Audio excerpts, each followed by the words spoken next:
ఇది అని రాష్ట్ర ప్రజలందరికీ కూడా దాన్ని దృష్టిలో పెట్టుకుని ఇది ప్రజలు ఇచ్చిన తీర్పు కాదు, ఈవీఎంల వల్ల గెలిచిన గెలుపు అని ప్రజలందరికీ కూడా మళ్ళీ మనం గుర్తు చేయాల్సిన పరిస్థితి.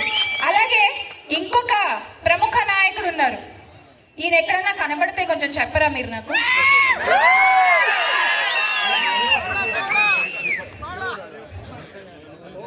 ఎక్కడన్నా కనబడితే కొంచెం దయచేసి తెలియజేయగలరు. కనపడటలేదు. గౌరవ ఉప ముఖ్యమంత్రి గారు, పీఠాపురం పీఠాధిపతి పవన్ గారు మిస్సింగ్. రాష్ట్రంలో అయితే అంటే రాష్ట్రంలో జరిగేవి ఈయనకి కనబడట్లేదు, ఆయన రాష్ట్ర ప్రజలు ఎవరికి కనబడట్లేదు. మళ్ళీ గొప్పగా నిన్న ఒక నివేదిక ఇచ్చారంట. రాష్ట్రంలో మొత్తం ఈ సంవత్సరాల్లో వాళ్ళు చేసిన మంచి కార్యక్రమాలన్నీ నివేదికలు ఇచ్చి సమీక్షలు చేసుకున్నారట. అది చాలా గొప్పగా రిలీజ్ చేసుకున్నారు. వాళ్ళు నిజంగా నివేదికలు ఇవ్వాలంటే ఎలక్షన్ల రిజల్ట్లు వచ్చిన తర్వాత హిందూపూర్ లో జరిగిన మొట్టమొదటి ఆడపిల్లపై జరిగిన అఘాయిత్యం దగ్గర నుంచి మొన్నటికి మొన్న చెట్టు కట్టేసి కొట్టిన మహిళపై జరిగిన దారుణం వరకు ఎన్ని ఆడపిల్లల జీవితాలపై వాళ్ళు నివేదికలు ఇవ్వాలండి? ఎన్ని కుటుంబాలపై వాళ్ళు నివేదికలు ఇవ్వాలి? ఎంతమంది నిరుద్యోగుల కన్నీళ్లపై వాళ్ళు నివేదికలు ఇవ్వాలి? ఇది కదా వాళ్ళు ఇవ్వాల్సిన నివేదికలు. ఏమీ చేయకుండా ఏదో చేసేసామని గొప్పలు చెప్పుకుంటున్నారు. ఆ అసలు నిజాన్ని వచ్చే ఎన్నికల్లో ప్రజలు కళ్ళకు కట్టినట్టు చూపిస్తారు ఈ కూటమి ప్రభుత్వానికి. ఇప్పుడు మనందరం కలిసి మనం ముందుకు సాగుతూ మన గుండెల్లో నిలిచినటువంటి నాయకులు శ్రీ వైఎస్ జగన్మోహన్ రెడ్డి గారిని గెలిపించుకోవాలి. ఈ 4 సంవత్సరాలు కూడా ఆయన ఎన్నిక చేసినటువంటి నాయకులతో కలిసి పనిచేస్తూ ఆయన ఎంపిక చేసినటువంటి అభ్యర్థులకి అండగా ఉంటూ మనం ముందుకు సాగాల్సినటువంటి పరిస్థితి. ఇవాళ నేను కొద్దిగా ఎక్కువ సమయం తీసుకుంటే మన్నించాలి ప్లీజ్. ఇవాళ నేను ఒక నాయకురాలుగా మీ ముందుకు వచ్చాను. కానీ గత కొన్నేళ్ల క్రితం ఒక తల్లి తన పిల్లకి స్కూల్ ఫీజు కట్టలేక, స్కూల్ కి పంపించలేక, ఆ పాపని చదువు చెప్పించకుండా ఇంట్లో ఉంచుకోలేక ఒక తల్లి పడిన ఆవేదనని నేను కళ్ళారా చూసి వచ్చిన మనిషిని. అలాంటి ఎంతో మంది తల్లులకి ఒక భరోసా అయ్యారు వైఎస్ జగన్మోహన్ రెడ్డి గారు.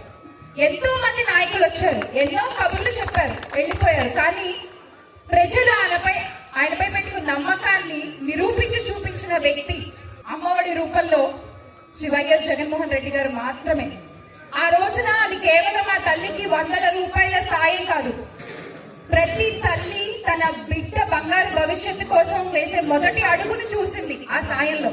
కానీ ఈ రోజున అదే సాయానికి పేరు మార్చి తల్లికి వందనం అని చెప్పి అది కూడా కట్టి కొట్టేస్తున్నారు. అది కూడా సరిగ్గా ఇవ్వలేనటువంటి పరిస్థితి.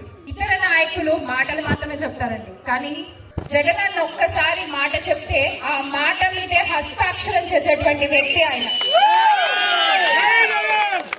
ఈ వెన్నుపోటు రాజకీయాల్లో రాష్ట్ర ప్రజలకు ఒక వెన్నుముక్కలా నిలబడ్డ వైఎస్ జగన్మోహన్ రెడ్డి గారిని మళ్ళీ మనం ముఖ్యమంత్రిగా గెలిపించుకోవాలి.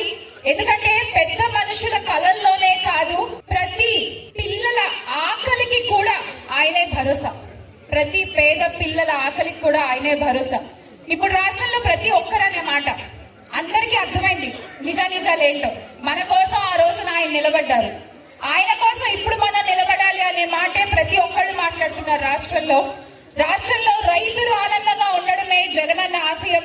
పిల్లల చేతులకి మురికి ఉండకూడదనే ఆయన కళ, తల్లుల మొహాలపై చిరునవ్వు ఉండాలనే ఆయన లక్ష్యం, రాష్ట్రాన్ని అభివృద్ధి పదంలో ముందుంచడమే ఆయన ఆకాంక్ష. ప్రియమైన హిందూపురం ప్రజలు, ఇవాళ బాధ్యత తీసుకునేటువంటి నాయకులు, వేదిక పైన ఉన్న పెద్దలు అందరికీ, అలాగే రాష్ట్రం మొత్తం ఈ కార్యక్రమాన్ని ఎవరైనా చూస్తుంటే వాళ్ళందరికీ కూడా నేను పేరు పేరున కోరుకునేది ఒకటే, నిజంగా మీ మనస్సాక్షితో ఆలోచించి ముందుకు కదలండి. రాష్ట్ర అభివృద్ధి కేవలం ఒకళ్ళ వల్లే అది సాధ్యమవుతుంది, అది ఒక్క శ్రీ వైఎస్ జగన్మోహన్ రెడ్డి గారు మాత్రమే. ఎందుకంటే ఈసారి ప్రజలు ఓటేసేది వాళ్ళ ఊరిని, వాళ్ళ ఇంటిని, వాళ్ళ పిల్లల భవిష్యత్తుని మార్చేటువంటి వైఎస్ జగన్మోహన్ రెడ్డి గారికి మాత్రమే. అలాగే ఇక్కడ ఉన్న ప్రతి ఒక్క కార్యకర్తని కూడా ఒక చిన్న మనవి, ఒక చిన్న ప్రమాణం చేద్దాం మనం. ఇవాళ గెలిచిన నాయకులు ఎలాగో ప్రమాణం చేస్తారు కాసేపట్లో ఇక్కడ. సో అలాగే మన బాధ్యత తీసుకునే వాళ్ళు ప్రమాణం చేయబోతున్నారు. మనం కూడా ప్రతి కార్యకర్త కూడా ఒక చిన్న ప్రమాణం చేద్దాము. ఒకసారి అందరూ చేతుల్లో పెడతారా? ప్రతి వైఎస్ఆర్సీపీ కార్యకర్త, వైఎస్ఆర్సీపీ కార్యకర్తనైనా నేను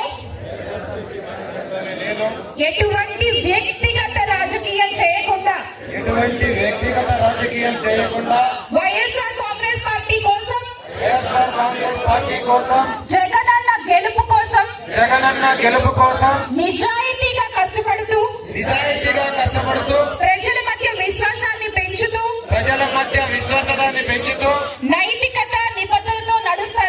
నైతిక నిబద్ధతతో నడుస్తానని జగనన్న చేసిన మంచిని ప్రతి ఇంటికి గుర్తు చేస్తానని వైఎస్ఆర్ గారి స్ఫూర్తిని ఆశయాలను అనుసరిస్తూ వైఎస్ జగన్ గారి నాయకత్వంలో ముందుకు సాగుతామని రాష్ట్రమంతా ఒక కుటుంబంగా ఏకమై మళ్ళీ జగన్మోహన్ రెడ్డి గారిని ముఖ్యమంత్రిగా చేసుకునే వరకు శక్తి వంచన లేకుండా కృషి చేస్తామని ప్రమాణం చేస్తున్నాం. మనసాక్షిగా ప్రమాణం చేస్తున్నాం. జోహార్